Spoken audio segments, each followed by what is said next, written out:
মানে এটির ব্যাখ্যাটা কি নির্বাচন কমিশনের দেওয়া উচিত না, মানে আমাদের পাওয়া উচিত না, জানা উচিত না?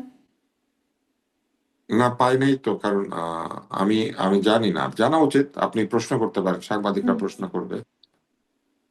হুম। আমার মনে এটা হয় এটা আমরা জানা উচিত। আপনি কি জি, আমার ভিডিও পাচ্ছেন?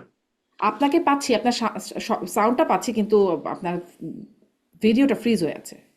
জি। এই তো এখন ঠিক হয়েছে। হ্যাঁ, এখন তো ঠিক হয়েছে। জানা উচিত, যে জানা উচিত। কিন্তু এটা জি। আপনারা প্রশ্ন করবেন, সাংবাদিকদেরকে প্রশ্ন করবেন। সাংবাদিকরা যাবেন, তার আগে প্রশ্ন করবেন কেন দেরি হলো, তারপর তারা রিপোর্ট করবেন।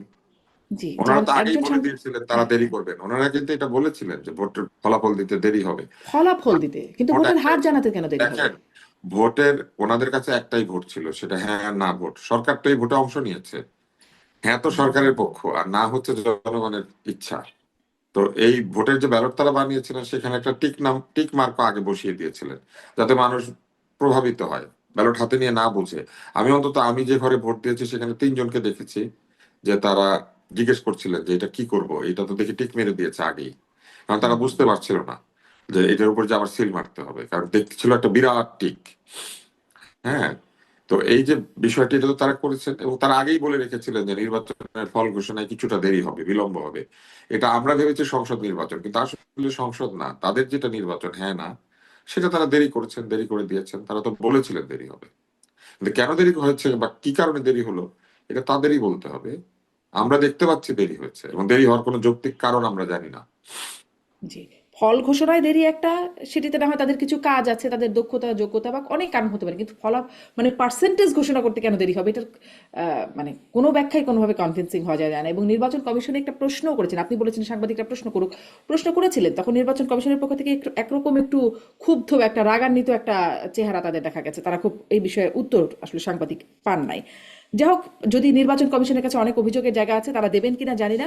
একটু না, আসি এটা নিয়ে সরকারের। আপনি কোনো অভিযোগ করতে পারবেন না তো। গণভোট নিয়ে আপনাকে কোনো অভিযোগ করতে দিবে না। কেন? মানে কারচুপি হলে দিবে না। অভিযোগ থাকবে না? না, কারণ গণভোট তো জিতেছে, এবং গণভোটে তো কারচুপি করার কিছু নাই, অতএব আপনি কি নিয়ে অভিযোগ করবেন? কে কারচুপি করেছে? এই যে দেরি এই হলে এক এই সপ্তাহ দেরি হলে নাকি? অঙ্ক করতে আমাদের অসুবিধা হয়েছে, ক্যালকুলেটর নষ্ট ছিল, মানে আপনি যে কারণেই দিক, আপনি কি এটা তো বলবেন এখানে? ভোটের কি হার অন্যায় করার হয়েছে? ক্ষেত্রে তো অঙ্কের কিছু নাই।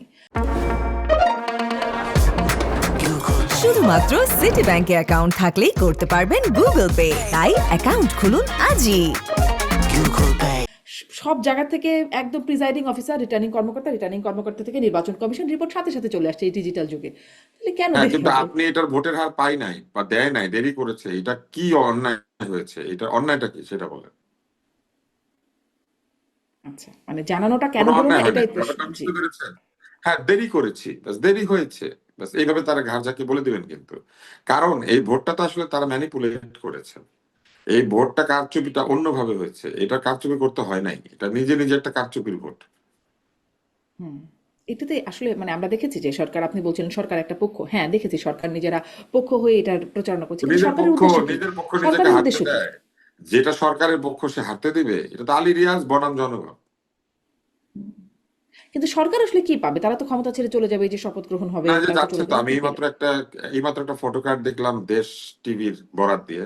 সত্য মিথ্যা জানি না, যে একজন ওই হালকা উপদেষ্টা ছিলেন না, ওই যে ফয়েজ তৈয়াব, উনি নাকি জার্মানির উদ্দেশ্যে রওনা দিয়ে দিয়েছেন, চলে গেছে, যাচ্ছে তো। অনেকে ভিসা করিয়ে রাখছেন সেসব জানতে পারছি, বা পাসপোর্ট আগেটা না, নিয়ে এগুলো রাখছেন। গুজব, কিন্তু কিন্তু আচ্ছা, এটা যেহেতু গুজব আমি আর যাই দেশ হোক, টিভির কিন্তু বরাতে, আমার প্রশ্ন হচ্ছে ওরা সরকার ফ্লাইট কি লাভ নাম্বার হবে দিয়েছে। গণভোটে হ্যাঁ হলে, বা হ্যাঁ যদি বিপুল ব্যবধানে জয়ী হয়, তাতে সরকারের লাভটা কি? কেন সরকার পক্ষ?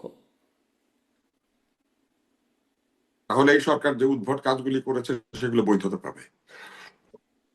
তাহলে তাহলে এই সরকার যে নানান ধরনের উদ্ভট কাজকর্ম করেছে, ওগুলো একই সাথে বৈধতা পাবে, সেই জন্য। আর কিছু না। জি। আর মানে সরকার ঠিক যাবার আগে আপনার আগে মনে যেই আছে আপনার মনে আছে একটা পাসা পাসা নামে একটা গ্রুপকে 10,000 পর্যবেক্ষক নিয়োগের একটা লাইসেন্স দিয়েছিল। তারপর সবাই কথা বলার পরে এটা আবার বন্ধ করে দিয়েছিল। জি। হ্যাঁ, কিন্তু পাসাকে বাঁচাতে চেয়েছিল কেন? মানে পাসাকে দিল কেন? এটা একটা মৃতপ্রায় এনজিও, এটাকে কেন বাঁচাতে চেয়েছিল? এটা কিন্তু কোনো উত্তর নাই। কেন 10,000 লোককে দিয়েছিল, এটা কোনো উত্তর দিয়েছে? শুধু উত্তর দিয়েছে যে আমরা এটাকে স্থগিত করলাম, কিন্তু বলে নাই কিন্তু যে পাসাকে এটা দিয়েছিল কেন। তো আপনি মনে করেন যে এই এত অস্থিরতা এই ভোট নিয়ে, এটা পাশা বাঁচাতে। ডক্টর শিব্বির আহমেদ, আপনার কাছেও একটু যদি এই বিষয়ে কোনো মন্তব্য থাকে করবেন, আমি তারপর আসলে সরকার, সামনের সরকার নিয়েও একটু প্রশ্ন করতে চাই।